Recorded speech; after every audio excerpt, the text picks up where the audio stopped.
Qiynalib, mashaqqat qilib o'stirgan qizimizni Robbisini tanimaydigan, birovlari haqqidan qo'rqmaydigan, lekin mashinasi qimmat, shunga uzatib qo'yamiz.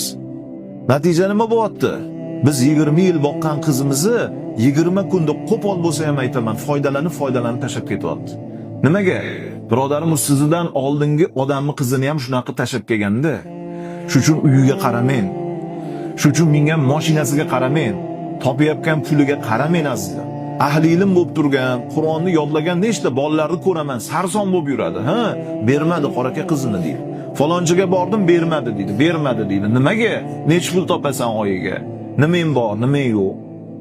Shuni so'rayotgan ota ham bir vaqtlar ijarada turgan. Bir vaqtlar kiyishga kiyimi bo'lmagan. Bermadimi Alloh?